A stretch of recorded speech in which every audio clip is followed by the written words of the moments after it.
You don't need to be born rich to become rich. What you need is a different way of thinking.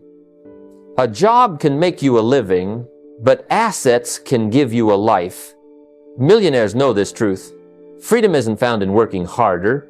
It's found in working smarter, building wisely, and leaving something that outlives you. The question is, are you ready to stop renting your future and start owning it? Let me ask you a simple question. Do you want to spend your life making a living, or do you want to design a life worth living? Most people wake up every day chasing wages, trading hours for dollars, and wondering why freedom feels so far away. But the wealthy think differently. They don't just work for money, they build assets, they create freedom, and they leave legacies. And the good news is, anyone can learn to think that way. If you're ready to stop surviving and start building, then lean in, because what I'm about to share could be the turning point of your financial life. Wealth is not the first number you see in your bank account, it's the first picture you carry in your mind. Long before you ever touch a dollar, long before you buy a piece of real estate or invest in a business, wealth begins in your thinking. That's why so many people work hard their entire lives and still end up broke. It isn't because they lacked effort, it's because they carried around the wrong philosophy. You cannot achieve millionaire results if you're still operating with a poverty mindset. Your thoughts shape your destiny. If your inner conversation is full of doubt, scarcity, or fear, your outer world will reflect exactly that. I used to believe, like many people, that wealth belonged to someone else. I thought maybe the government, the company, or circumstances decided who got rich. But then I realized wealth is not an external lottery, it's an internal design. The mind is the factory where your future is manufactured. And if the factory is producing limiting thoughts, then the products of your life will be limitation. If it is producing abundance, then what shows up in your life will be opportunities. Think about it. Two people can see the same situation. One sees an obstacle, the other sees an opportunity. One says, the economy is bad, so there's no hope. While the other says, because the economy is changing, I can find new ways to grow. It's the same world, but the difference is philosophy. The rich don't think differently because they are rich. They are rich because they think differently. So the first assignment is simple, but it's powerful. Reprogram your thinking.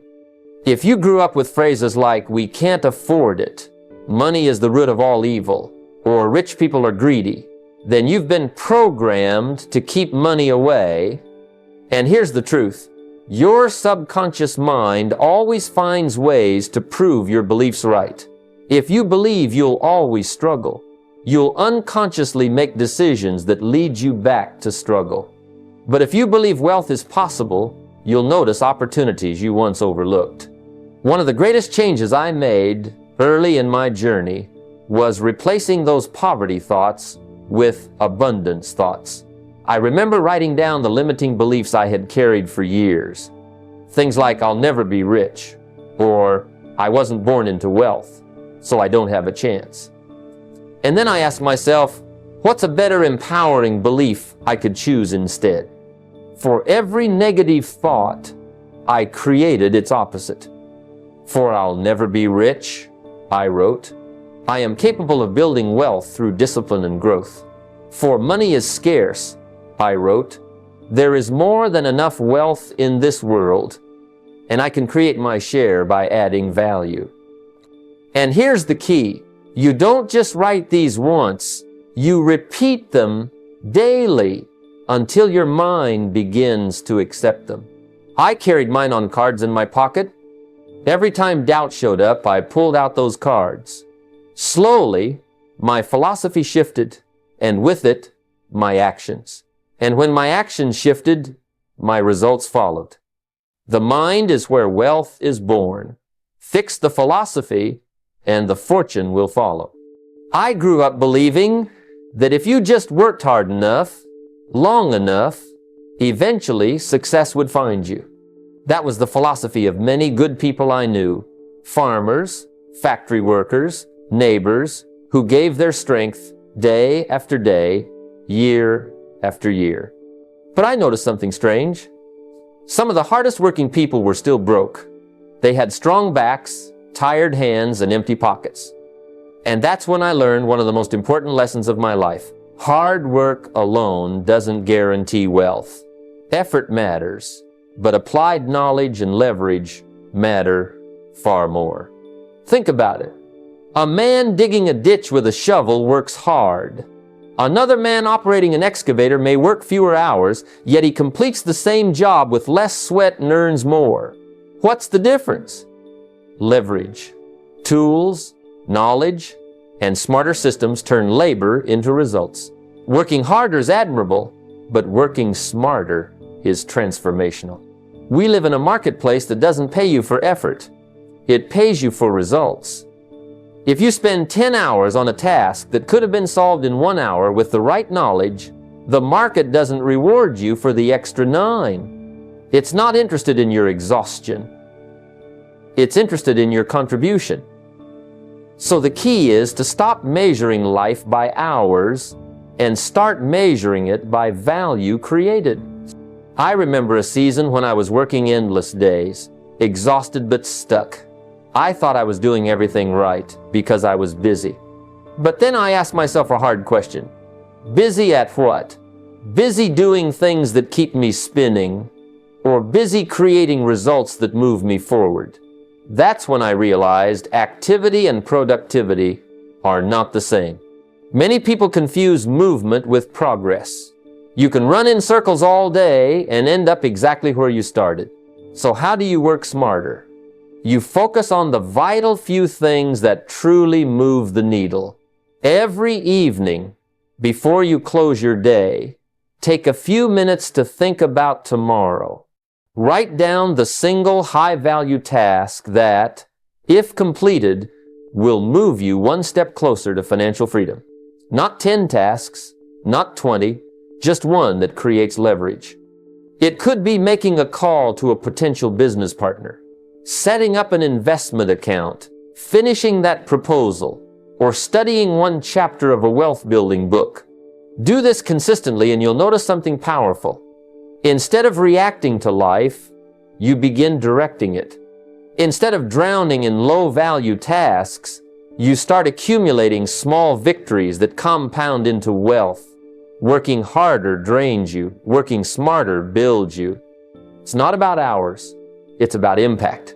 So the next time you're tempted to stay busy, ask yourself, will this create results or just movement? Because the marketplace and life itself will always pay more for results than it does for sweat. When I first started earning wages, I thought I was doing well. I had a steady job, a paycheck coming in every week, and for a while, that felt like security. But soon I realized something. It wasn't security at all. A paycheck feeds you today, but the moment it stops, so does your survival. Wages can buy you groceries, pay your rent, and keep the lights on, but they rarely buy you freedom. Assets, on the other hand, change the entire story.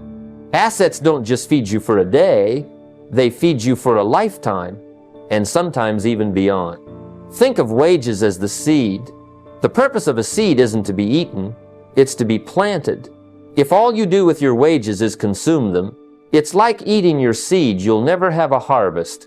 But if you take part of those wages and put them into assets, you begin to build fields that will produce for you again and again. That's the real key. Not to spend all you earn, but to channel a portion into something that works for you while you're not working. I've seen too many people live paycheck to paycheck, convinced that their income determines their wealth. But wealth isn't about income, it's about assets. You could have a modest job with a modest paycheck, but if you're disciplined enough to direct 15 to 20% of that paycheck into investments, whether stocks, real estate, or a side business, you're on the road to freedom. It's not about how much you make, it's about what you do with what you make. When I was younger, I made the mistake of thinking I needed to earn more before I could invest. That's a dangerous trap. The truth is, if you don't learn to invest when you're making a little, you won't magically start when you're making a lot. Discipline with small amounts becomes discipline with large amounts. If you wait, you'll spend more, not save more.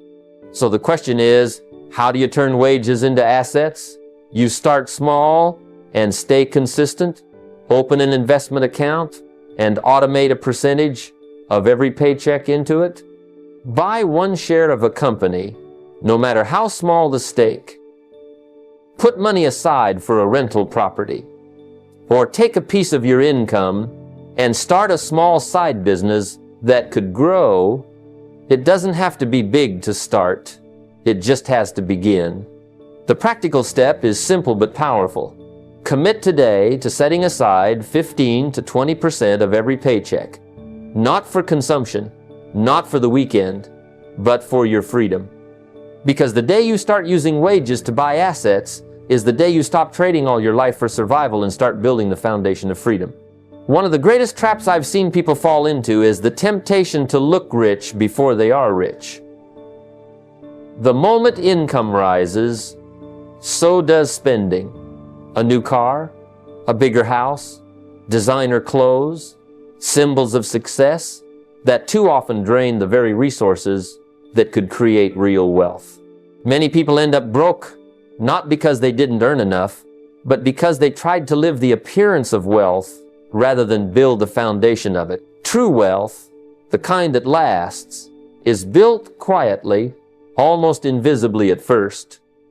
It's not about showing off, it's about sowing seeds. When I was starting out, I lived modestly.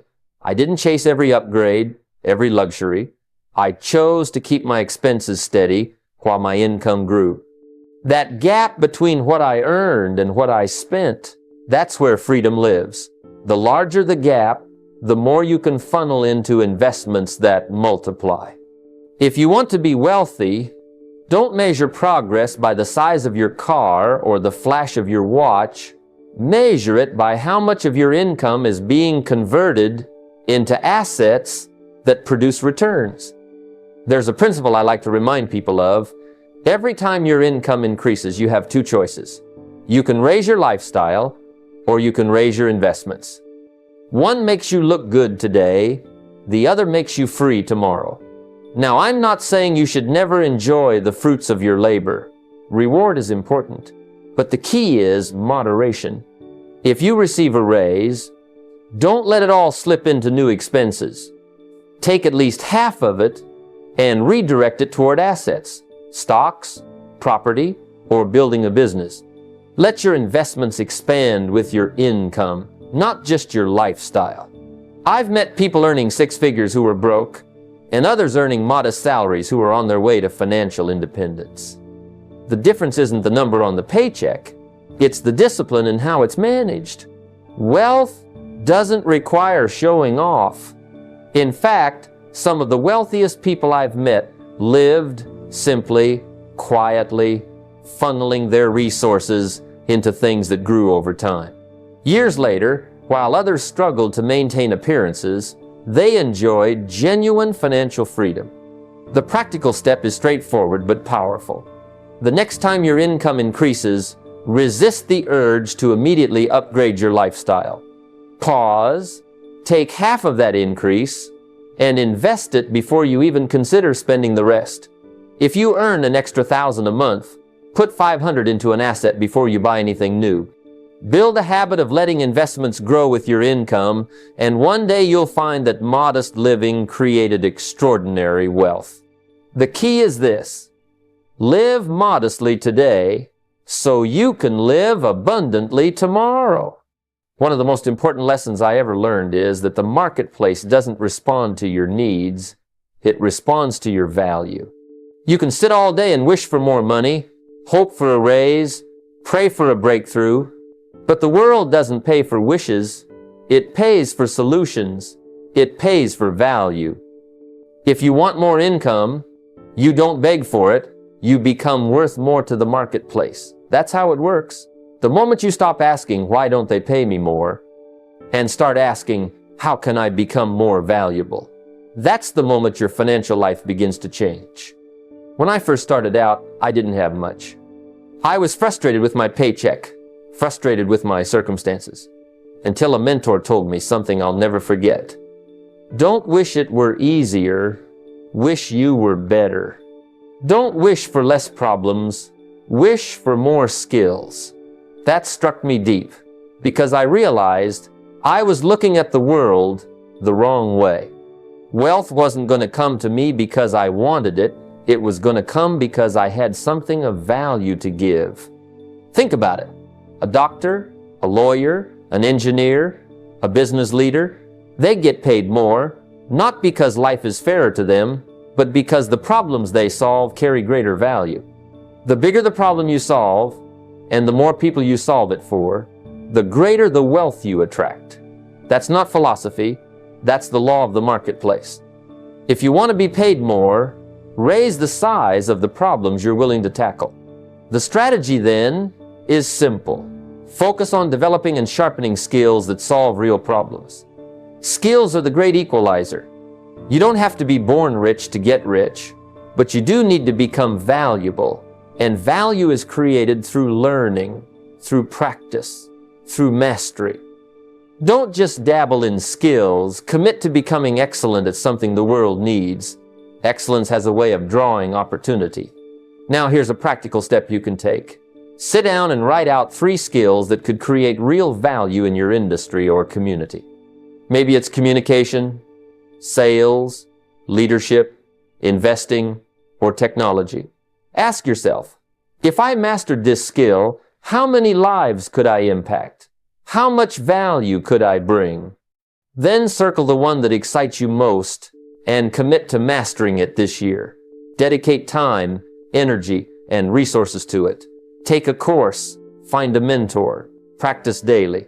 If you give 1 year to one skill, the marketplace will begin to notice. I can tell you from personal experience, wealth doesn't respond to need, and it doesn't respond to hope. It responds to value. You want to change your paycheck? Change your value. You want to change your future? Change the problems you're solving. The marketplace is always fair in this way. It rewards those who make themselves valuable, and the moment you become more valuable, wealth will start to chase you. One of the greatest shifts you can ever make in your financial life is moving from being an employee to becoming an owner. Employees trade hours for dollars, and no matter how skilled or hardworking they are, there's a ceiling on what they can earn because there are only so many hours in a day. Ownership changes the game entirely. Owners don't trade time for money, they multiply money through systems, teams, and assets. Ownership is leverage. Ownership is freedom. And until you step into ownership, you'll always be bound by the limits of your own time and energy. When I was young, I worked jobs that barely paid the bills. I worked hard, but I quickly realized that hard work alone wasn't going to change my financial destiny. A man once said to me, if you don't own anything, you'll work your whole life making someone else rich. That hit me like a hammer. I realized every paycheck I earned was proof that I was helping build someone else's dream. The question was, when was I going to start building my own? That was the day I began my journey into ownership. The philosophy is simple. If you want freedom, you must own. Own something that works for you when you're not working. Own something that grows while you sleep. Ownership means your money, your ideas, your products, your properties, or your systems continue producing results, regardless of whether you show up every single day. That's how true wealth is built, by creating leverage beyond your personal labor. The strategy is not to wait until you're wealthy to begin ownership, but to start small and grow steadily. You don't need to buy a skyscraper or start a multi-million-dollar company right away. You could begin with 1 share of stock in a solid company. You could purchase a small rental property. You could create a digital product, an ebook, a course, a tool, that sells online even when you're not awake. Ownership doesn't require a fortune to begin. It requires a mindset that says, I will no longer spend all my life working for others without building something for myself. The practical step is this: make one move toward ownership this year. Just one. Buy that first share of stock. Acquire a small property. Launch a product, even if it's modest. The power is not in the size of the ownership, but in the act of becoming an owner. Because once you taste ownership, you'll never want to go back to being only an employee. Remember this truth: wages may make you a living, but ownership makes you rich. If you want freedom, you must build or acquire something you own. The moment you begin ownership, you step into leverage. And leverage is what multiplies freedom. There comes a time when the pursuit of wealth must graduate into something greater than just accumulation. Because the truth is, wealth without contribution feels hollow. You can build the largest house on the hill, you can drive the finest car, you can wear the best clothes, but if it all ends with you, if your wealth serves only your own appetite, then it will eventually feel empty. The deepest satisfaction in life doesn't come from what we keep. It comes from what we give, from the difference we make in the lives of others. That is what creates legacy. I remember a season in my life when I was so focused on earning that I thought money itself would bring me happiness. And while it did bring comfort, I noticed something missing. The joy of wealth was amplified, not when I spent it on myself, but when I used it to help others. The time I gave to mentor a young man, the small contribution I made to a community project, the financial support I offered to my family, those moments lingered far longer than any purchase I ever made. That's when I learned that contribution is the true currency of a meaningful life. The philosophy is clear. Wealth that ends with you dies with you. Wealth that flows through you multiplies beyond you. Contribution transforms money into meaning. It builds bridges where there were gaps, it lifts others where they were stuck, and it plants seeds that grow into forests of opportunity long after you're gone. This is what gives wealth permanence. This is what gives wealth honor. The strategy then is not to wait until you're rich enough to start giving. Contribution must be built into your financial plan from the very beginning. Decide in advance, how will your wealth benefit others? How will it serve your family, your community, your causes? If you wait until you have millions to give, you'll likely never give.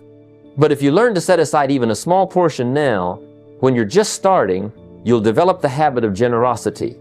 And as your wealth grows, your impact will grow with it. The practical step is simple yet powerful.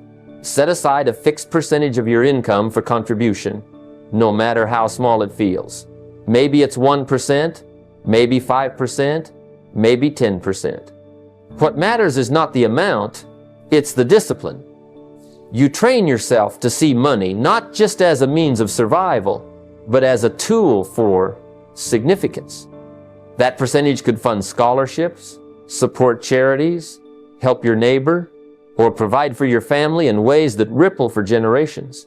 So let me remind you, money is a wonderful servant, but a terrible master. It should never just serve you. It should serve through you. Contribution doesn't reduce your wealth, it multiplies it in ways numbers can't calculate. Wealth that blesses others becomes legacy, and legacy is how you live long after you're gone.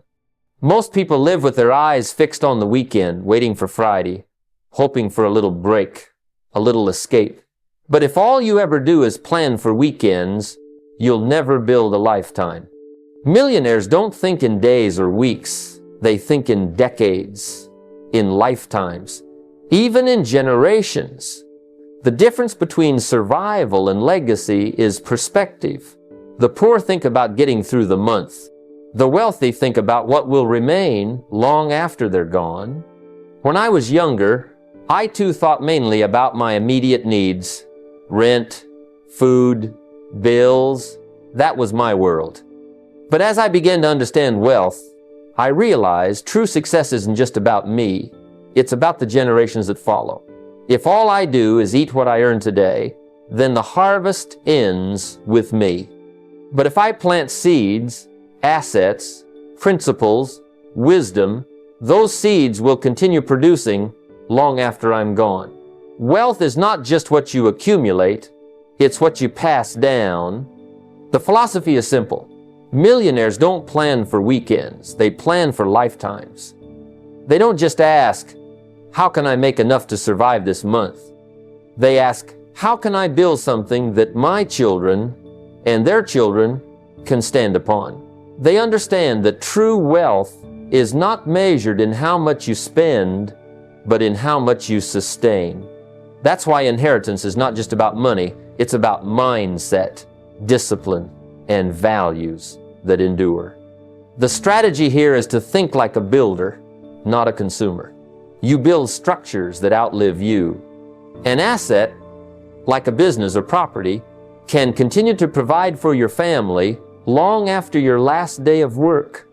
A principle, like financial discipline, if taught to your children, can guide them long after you're gone. And wisdom, your experiences, your lessons, your failures, and your victories, those are treasures no tax can take away. If you combine assets, principles, and wisdom, you don't just leave money, you leave a foundation. The practical step is this. Sit down and write out 3 financial principles you want your children or your family to inherit.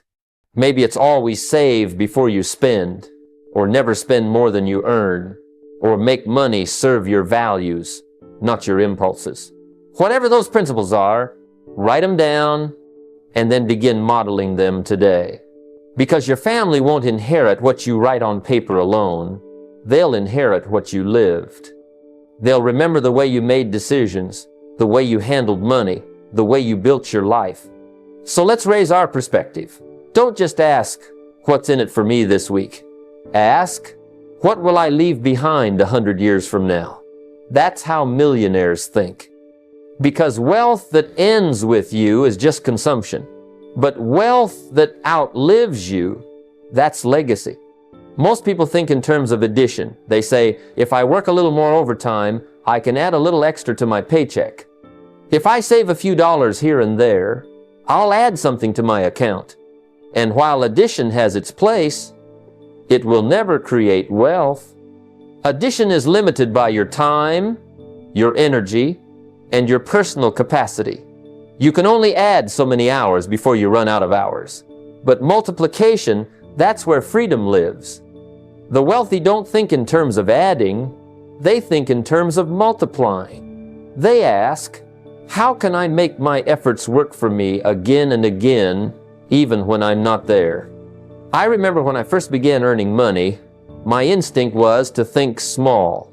I thought, if I can just add a little more income, maybe I'll get ahead. But over time, I realized that real wealth isn't about squeezing more out of the day.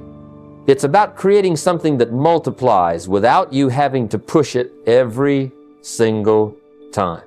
That's why business owners build systems, why investors put money into vehicles that compound, why creators develop content or products that can sell to thousands. Multiplication turns effort into freedom.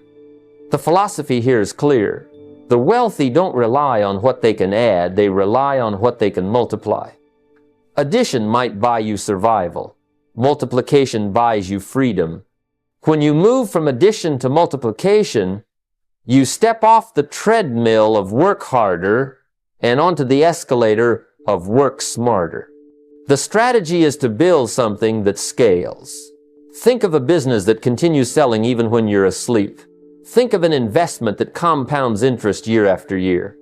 Think of a digital asset, a book, a course, a video, that can reach millions of people without you standing in front of every one of them. That's multiplication. It's about building systems, not just doing tasks. Systems multiply effort. Tasks only add effort. And here's the practical step.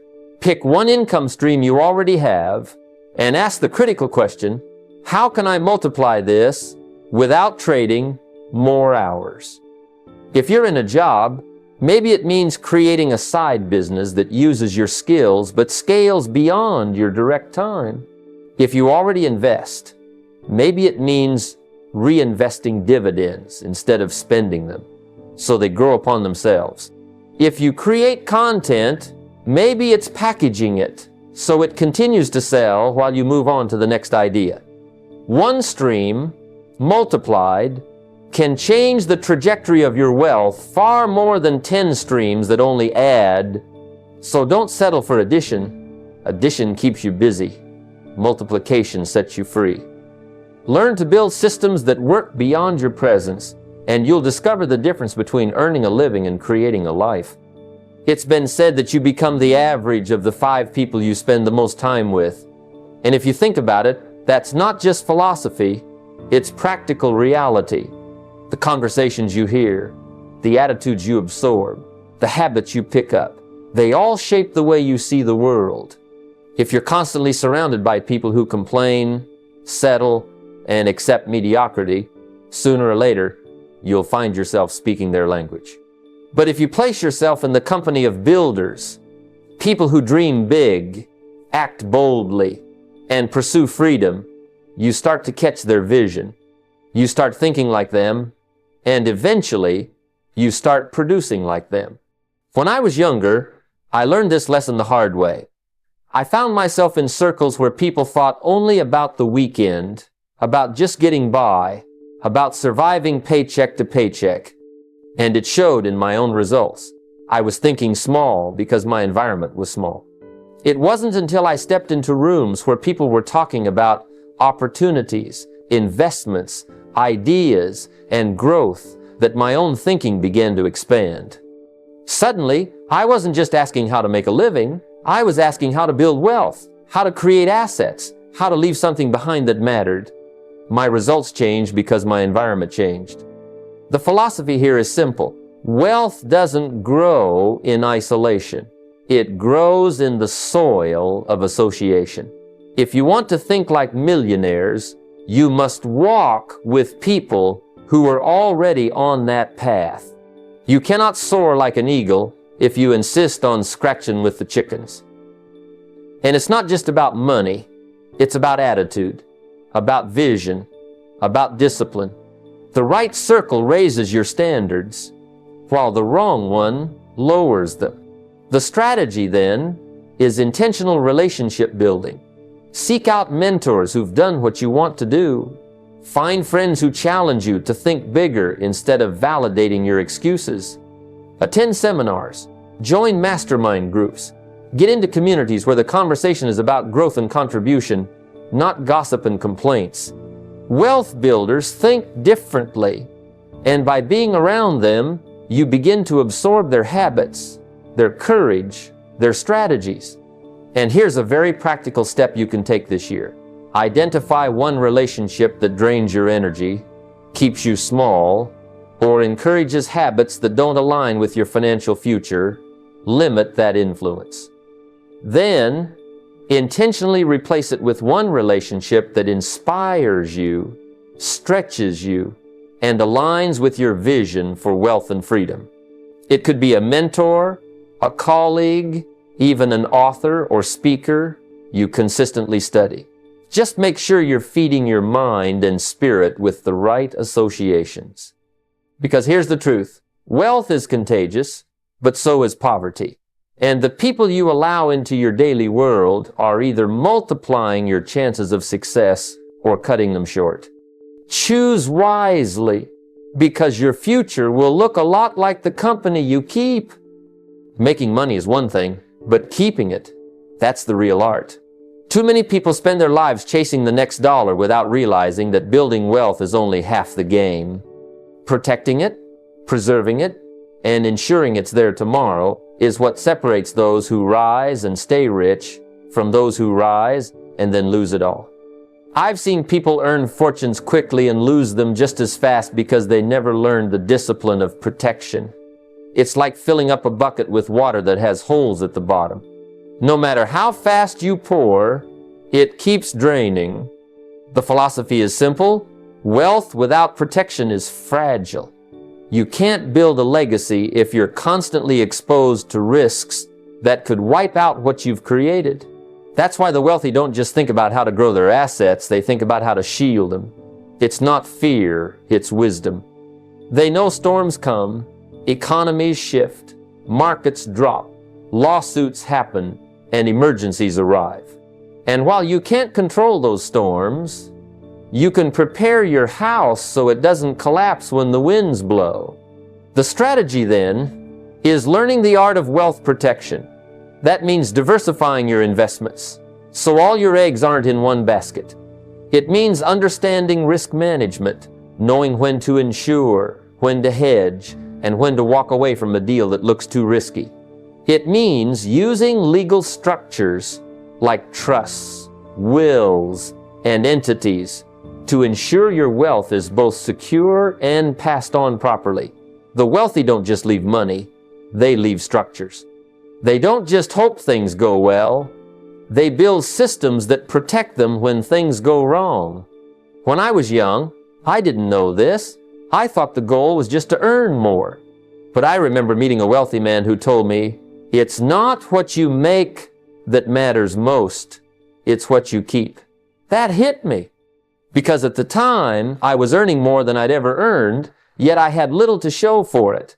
That conversation changed how I thought about money. I started asking, how do I keep what I earn? How do I grow it safely? How do I ensure it's still here years from now? The practical step is something you can do right away. Set aside just 5% of your time this month, not your money, your time, to review your protections. Look at your insurance. Is your health, home, and income covered?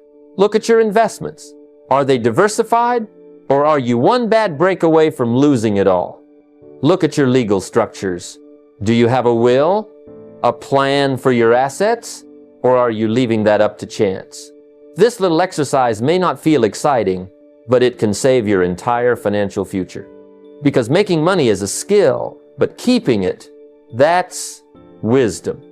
And if you learn to protect what you build, then you'll have something that lasts, something you can pass on, and something storms can't take away. One of the greatest traps of our age is the desire to look wealthy rather than to actually be wealthy. And let me tell you, looking rich is expensive. It costs you your future. But being rich, truly rich, is often quiet. You don't always see it in the clothes, the car, or the vacation pictures. You see it in freedom, in peace of mind, in choices that don't depend on a paycheck. Wealth isn't about impressing strangers, it's about securing your life. The philosophy here is straightforward. Assets feed you, appearances drain you. An asset is something that works for you. It grows, it produces, it appreciates, it pays you. A liability, especially one chosen for appearances, does the opposite. It takes from you, it drains you, it demands constant feeding. But society sells us appearances because they're flashy, they're visible, and they make people feel like they've made it. The problem is, appearances are temporary, but assets are permanent. The strategy then is to put your energy and your money into building assets instead of chasing appearances. The wealthy understand that the goal is freedom, not applause. They know that owning a rental property, a portfolio of dividend-paying stocks, or a business may not get cheers from the crowd, but it gets results in the bank. They delay the flashy purchases until the assets themselves can pay for them. It's not that they never enjoy nice things, they simply wait until the nice things are funded by cash flow, not by debt or desperation. I remember a young man once came to me after a seminar and said, I want to buy a new car, but I don't want to go into debt for it. What do you think? I asked him, why not buy an asset that pays you enough to cover the car payment every month? That way, the car isn't a burden, it's a reward. That shift in thinking is what separates those who get ahead from those who stay trapped. The wealthy don't ask, "What can I buy to look good?" They ask, "What can I buy that will grow my wealth?" And that leads us to the practical step. Before any major purchase, whether it's a car, a house, a gadget, or even a lifestyle choice, stop and ask yourself one simple question. Will this grow or drain my wealth? If it grows your wealth, if it's an asset, then it deserves your consideration. If it drains your wealth, if it's purely for appearances, then think twice. Maybe the answer is not yet. Or maybe the answer is never. But at least you'll have made the decision consciously, not emotionally. Because in the end, wealth isn't about how you look, it's about how you live. And when you focus on assets instead of appearances, you may not always look rich in the eyes of the crowd, but you'll be living rich in the reality of your life. If there is one principle in wealth that cannot be argued with, it is the power of compounding. Time and consistency can turn the smallest of sums into fortunes that look almost miraculous decades later. But it isn't magic, it's discipline meeting patience. Compounding is not negotiable because whether you use it or not, it's always working. Either it works for you or it works against you. Interest, growth, accumulation, they are always compounding somewhere. The only question is, are you on the receiving end or the paying end? The philosophy is simple. Time is the multiplier and consistency is the lever. A small seed, planted and left to grow, becomes a mighty tree. But only if you plant it and protect it. Too many people say, "I'll invest when I have more." But that day never comes. Because the habit of waiting compounds too. And the tragedy is that what could have been started early becomes impossible to catch later. You can't buy back time. The strategy is to start investing early, contribute regularly, and allow compounding to do the heavy lifting. You don't need massive sums. What you need is commitment. If you put aside a small percentage every month and never interrupt the process, you'll be amazed at the results. I've seen people who invested faithfully for 30 years live in freedom, while others who made more money but never invested struggled until their last day. The wealthy don't rely on chance. They rely on compounding. They know that the habit of steady contribution, untouched by panic or greed, builds empires. I'll share with you a story. Years ago, I met a young man who told me he started investing $50 a month at age 18. He wasn't earning much, but he understood the principle. He stayed consistent, never missed a month. By the time he reached his 40s, he had accumulated more than people twice his age who were earning 5 times his salary. Not because he was a genius, not because he was lucky, but because he understood one truth. Compounding needs time, and he gave it time. And that's where the practical step comes in. Don't just hear this, act on it. This week, open or review an investment account. Even if you start with just $100, it's not the amount that matters, it's the discipline that matters. Because once the habit begins, you'll find ways to increase it. And every dollar you put in now is a worker that never sleeps, never asks for a raise, and never takes a holiday. Those little workers multiply quietly in the background while you go about your life. So make compounding your ally. Let it work for you instead of against you. Because when you harness its power, you'll discover that wealth doesn't come from sudden windfalls, but from patient, steady growth. That is how small beginnings turn into great fortunes.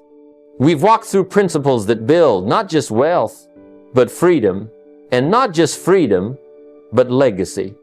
Wealth is not an accident. It's a result of philosophy, discipline, and consistent action over time. It begins in the mind, flows into daily habits, and eventually manifests in assets that outlive you. But let me remind you, knowledge alone doesn't change your life. It's the application of that knowledge, day after day, that transforms your future. So I leave you with this challenge. Don't let these words remain as inspiration alone. Turn them into action.